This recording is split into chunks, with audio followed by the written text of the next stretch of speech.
എല്ലാവർക്കും നമസ്കാരം. രാഹുൽ സാറാണ്. സോ 10 മാർക്ക് വെറുതെ കിട്ടുന്നതല്ല, നമ്മൾ പഠിക്കാൻ പോവുകയാണ്. 10 മാർക്ക് കിട്ടാൻ വേണ്ടിയിട്ട് 10 മാർക്ക് കിട്ടാൻ നല്ല ബുദ്ധിമുട്ടാണ്. അപ്പം 60-ൽ 10 മാർക്ക് കിട്ടാൻ പറ്റുന്ന ക്വസ്റ്റ്യൻസാണ് നമ്മൾ ഇന്നത്തെ ക്ലാസ്സിൽ ഡിസ്കസ് ചെയ്യാൻ പോകുന്നത്. ഈ ക്വസ്റ്റ്യൻസ് കണ്ടു പഠിച്ചു കഴിഞ്ഞാൽ 10 മാർക്ക് നിങ്ങൾക്ക് ഷുവറാണ്. കാരണം അത്രയും നമ്മൾ ക്വസ്റ്റ്യൻസ് എല്ലാം എടുത്ത് നോക്കിയിട്ട് സ്ഥിരം 2 മാർക്കിന് റിപ്പീറ്റ് ചെയ്യുന്ന 5 ക്വസ്റ്റ്യൻസ് ഇതാണ് നമ്മൾ ഇന്നത്തെ ക്ലാസ്സിൽ ഡിസ്കസ് ചെയ്യാൻ പോകുന്നത്. ഈ 5 ക്വസ്റ്റ്യൻസ് നിങ്ങൾ പഠിച്ചിട്ട് പോയി കഴിഞ്ഞാൽ 10 മാർക്ക് ഷുവറാണ്. ഇത് ഓർഗാനിക് ഇൻക്ലൂഡ് ആവാത്ത ഇനോർഗാനിക്കിൻ്റെ പോർഷൻസാണ്. ഓർഗാനിക് നമ്മൾ സെപ്പറേറ്റ് ചെയ്യുന്നുണ്ട്. ഈ 5 ടോപ്പിക് സ്ഥിരം നമുക്ക് 2 മാർക്കിന് ഒരു മിനിമം ഒരു 5 വട്ടത്തിൽ കൂടുതലെങ്കിലും റിപ്പീറ്റ് ചെയ്തിട്ടുള്ള 5 ടോപ്പിക്, അതായത് 10 മാർക്കിന് ചോദിക്കാൻ പറ്റുന്ന 5 ടോപ്പിക്, അതാണ് ഞാൻ ഈ എഴുതിയിട്ടേക്കുന്നത്. നമുക്ക് ഓരോ ടോപ്പിക്സ് ആയിട്ട് നോക്കാം. ഒന്നാമത്തേത് variation of conductivity and molar conductivity with dilution. ഇത് ഒരുപാട് വട്ടം, ഒരു 7-8 വട്ടം, ഇത്രയും വർഷമായിട്ട് 7-8 വട്ടം സ്ഥിരം റിപ്പീറ്റ് ചെയ്യുന്ന ഒരു ക്വസ്റ്റ്യൻ ആണ് നമ്മുടെ variation of conductivity and molar conductivity with dilution. അവിടെ നിങ്ങൾ മനസ്സിലാക്കേണ്ടത് കണ്ടക്ടിവിറ്റിയും മോളാർ കണ്ടക്ടിവിറ്റിയും ഡൈലൂഷൻ ചെയ്യുന്നതനുസരിച്ച് വേരി ചെയ്യും. കണ്ടക്ടിവിറ്റി K ആണെങ്കിൽ ഡൈലൂഷൻ കൂടുന്തോറും കണ്ടക്ടിവിറ്റി K കുറയും. കണ്ടക്ടിവിറ്റി K ആണ്, കണ്ടക്ടിവിറ്റി K കുറയും. അതിൻ്റെ reason number of ions per unit area, number of ions per unit area decrease ചെയ്യും. ഓക്കെ.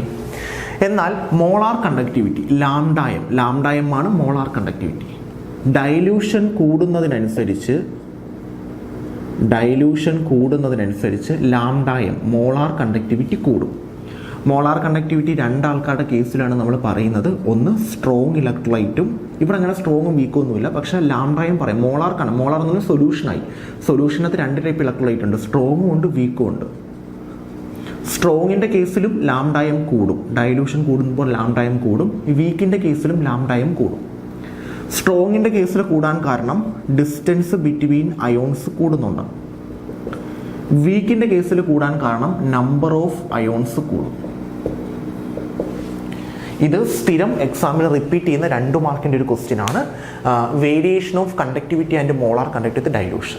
ചിലപ്പം ഡൈലൂഷൻ ആയിരിക്കും ചോദിക്കുന്നത്, ചിലപ്പോൾ കോൺസെൻട്രേഷൻ ആയിരിക്കും. കോൺസെൻട്രേഷൻ എന്ന് പറയുന്നത് ഡൈലൂഷൻ്റെ ഓപ്പോസിറ്റ് ആണ്. അപ്പോൾ ഡൈലൂഷൻ്റെ ഓപ്പോസിറ്റ് ആകുമ്പോൾ വാല്യൂ എല്ലാം ഓപ്പോസിറ്റ് ആവും. അപ്പോൾ അത് പ്രത്യേകം പഠിച്ചു വെച്ചേക്കാം. 2 മാർക്കിന് സ്ഥിരം എക്സാമിന് റിപ്പീറ്റ് ചെയ്യുന്ന ക്വസ്റ്റ്യൻ ആണ് variation of conductivity and molar conductivity with dilution. അടുത്തത് റൗൾസ് ലായും ഹെൻറീസ് ലായും ആണ്. നിങ്ങളത് കണ്ടു കാണും. നിങ്ങൾ ക്വസ്റ്റ്യൻ ഇപ്പം ഒരുപാട് എക്സാം നിങ്ങൾ എഴുതിയിട്ടുണ്ട്. അപ്പോൾ സ്ഥിരം റിപ്പീറ്റ് ചെയ്യുന്ന 2 ലോസ് ആണ്. ഇതിൽ ഏതെങ്കിലും ഒന്ന്, അതുകൊണ്ടാണ് ഞാൻ 2 എടുത്തേക്കുന്നത്. ആൻഡ് അല്ല ഓർ. കാരണം എന്ന് പറയുമ്പോൾ ഹെൻറീസ് ലാ ചോദിച്ചു കഴിഞ്ഞാൽ അവർ റൗൾസ് ലാ ചോദിക്കില്ല. റൗൾസ് ലാ ചോദിച്ചാൽ അവർ ഹെൻറീസ് ലാ ചോദിക്കില്ല. ഏതെങ്കിലും ഒന്നായിരിക്കും ചോദിക്കുന്നത്. ഇതുമായിട്ട് ബന്ധപ്പെട്ട് അവർ വീണ്ടും നമുക്ക് സബ് ക്വസ്റ്റ്യൻ തരുന്നുണ്ട്. നമ്മുടെ റൗൾസ് ലായുടെ ബേസിൽ സൊല്യൂഷനെ നമ്മൾ 2 ക്ലാസിഫൈ ചെയ്യുന്നുണ്ട്, ഐഡിയലും നോൺ ഐഡിയലും. അതും റൗൾസ് ലാ എന്ന് തന്നെ ചോദിക്കുന്നതാണ്. അപ്പം ഹെൻറീസ് ലാ അറിയാം, pressure is directly proportional to partial pressure of a gas solubility of a gas is directly proportional to mole fraction, P is equal to KH/K. അല്ലേ?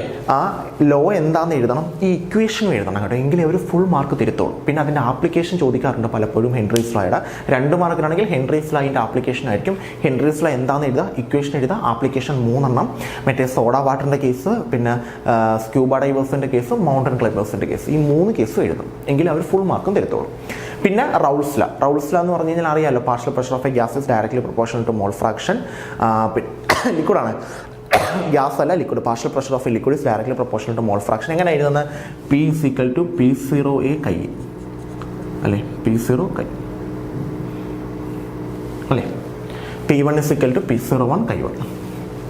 പിന്നെ റൗൾസ് ലായുടെ ബേസിൽ സൊല്യൂഷൻസിന് നമ്മൾ 2 ക്ലാസിഫൈ ചെയ്യുന്നുണ്ട്, ideal solution, non ideal solution. അതിൻ്റെ deviation, positive deviation, negative deviation, non ideal, അതിൻ്റെ example മതി. 2 mark ഷുവറാണ്, ഉറപ്പിക്കാം. അടുത്തത് battery അല്ലെങ്കിൽ ഫ്യൂൽ സെൽ. ഓവർടേക്കുന്ന എന്താ അറിയോ, ബാറ്ററി ചോദിച്ചാൽ ഫ്യൂൽ സെൽ അവർ ചോദിക്കില്ല. ഫ്യൂൽ സെൽ ആണെങ്കിൽ ബാറ്ററി ചോദിക്കും. ചിലപ്പോൾ 2 കൂടെ മെർജ് ചെയ്തും 2 മാർക്കിന് ചോദിക്കാറുണ്ട്. അപ്പം ബാറ്ററി എന്താണെന്ന് അറിയില്ല, 2 ടൈപ്പ് ഉണ്ട് നമുക്ക്. പ്രൈമറി, ഒരു ഗാൽവനിക് സെല്ലിന് എക്സാമ്പിളാണ് ബാറ്ററി. 2 ടൈപ്പ് ഉണ്ട്, പ്രൈമറി, സെക്കൻഡറി. പ്രൈമറി നമുക്ക് റീചാർജ് ചെയ്ത് യൂസ് ചെയ്യാൻ പറ്റില്ല, സെക്കൻഡറി നമുക്ക് റീചാർജ് ചെയ്ത് യൂസ് ചെയ്യാൻ പറ്റും. അവിടെ സെൽ റിയാക്ഷൻ റിവേഴ്സ് ചെയ്തിട്ടാണ് നമ്മൾ റീചാർജ് ചെയ്ത് യൂസ് ചെയ്യുന്നത്.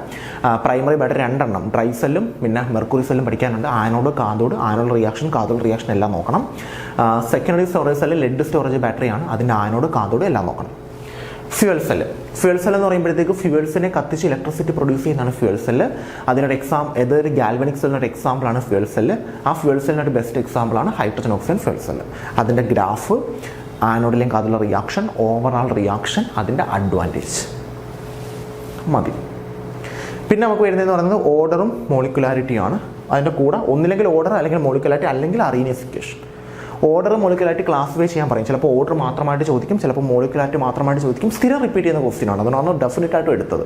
ഓർഡർ എന്താണ്, മറ്റേ നമ്മുടെ റേറ്റ് ലോയിൽ മുകളിൽ എഴുതുന്ന കോൺസെൻട്രേഷൻ്റെ മുകളിലുള്ള ടേംസ് കൂട്ടിയെടുക്കുന്നതാണ് ഓർഡർ. മോളിക്കുലാരിറ്റി എന്ന് പറഞ്ഞാൽ ആ റിയാക്ഷൻ എഴുതിയിട്ട് അതിനകത്ത് റിയാക്റ്റൻ്റ് എത്ര പേര് റിയാക്ട് ചെയ്യുന്നുണ്ടോ ബാലൻസ് ചെയ്തിട്ട് എത്ര റിയാക്റ്റൻസ് ഉണ്ടോ അതാണ് മോളിക്കുലാരിറ്റി. അത് ക്ലാസിഫൈ ചെയ്യാൻ വേണ്ടി ടേബിൾ പോലെ നമ്മളത് പഠിപ്പിച്ചിട്ടുണ്ട്.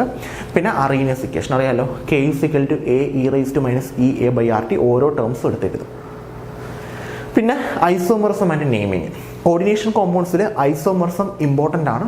അതിൽ അയണൈസേഷൻ ഐസോമറിസം മസ്റ്റായിട്ട് നിങ്ങൾ നോക്കണം. അയണൈസേഷനും പിന്നെ ലിങ്കേജും. സ്ഥിര എക്സാമിന് അയണൈസേഷൻ ഐസോമർ എഴുതാൻ ചോദിക്കുന്നുണ്ട്. പിന്നെ ജോമെട്രിക്കൽ ഐസോമറിസം, അത് നമ്മൾ 2 എണ്ണം പഠിച്ചിട്ടുണ്ടായിരുന്നു. കോർഡിനേഷൻ നമ്പർ 4 ഒരാളെ പഠിച്ചു വെക്കണം, കോർഡിനേഷൻ നമ്പർ 6 3 ആൾക്കാരെ പഠിച്ചു വെക്കണമെന്ന് ഞാൻ പറഞ്ഞിട്ടുണ്ടായിരുന്നു, അത് പഠിക്കണം. പിന്നെ അതേ കണക്ക് തന്നെ നമ്മുടെ ഒപ്റ്റിക്കൽ ഐസോമറിസം ആണെങ്കിൽ 3 ആൾക്കാർ, അത് 3 പഠിച്ചു വെച്ചേക്കണം. പിന്നെ നെയിമിങ്, കോർഡിനേഷൻ കോമ്പൗണ്ട്സിനെ നെയിം ചെയ്യും. ഇത്രയും നമ്മൾ ഇത് എടുത്തത് തന്നെ ഒത്തിരി ടോപ്പിക്ക് നോക്കി എത്ര വട്ടം റിപ്പീറ്റ് ചെയ്യുന്നുണ്ടെന്നൊക്കെ എഴുതി അതിൽ നിന്ന് സോർട്ട് ഔട്ട് ചെയ്തിട്ടാണ് നമ്മൾ ഈ 5 ഇത് എടുത്തേക്കുന്നത്. 5 എണ്ണം പഠിച്ചാൽ 10 മാർക്ക് നിങ്ങൾക്ക് ഉറപ്പായിട്ടും എന്ത് ചെയ്യാം. ഇതിലേതെങ്കിലും ക്വസ്റ്റ്യൻ ഉറപ്പായിട്ട് എക്സാമിന് കാണും. സ്ഥിരം റിപ്പീറ്റ് ചെയ്യുന്ന ക്വസ്റ്റ്യൻസ് മാത്രമേ നമ്മൾ എടുത്തിട്ടുള്ളൂ. അപ്പോൾ അതുകൊണ്ട് 10 മാർക്ക് ഉറപ്പിക്കാൻ പറ്റുന്ന 5 ക്വസ്റ്റ്യൻസ് ആണ്. മസ്റ്റായിട്ടും പഠിച്ചിട്ടേ പോകാം, കോൺഫിഡൻ്റ് ആയിട്ടിരിക്കുക. ഇനിയും കാര്യങ്ങൾ വരുന്നുണ്ട്. ഓക്കെ, നെക്സ്റ്റ് ക്ലാസ്സിൽ കാണാം.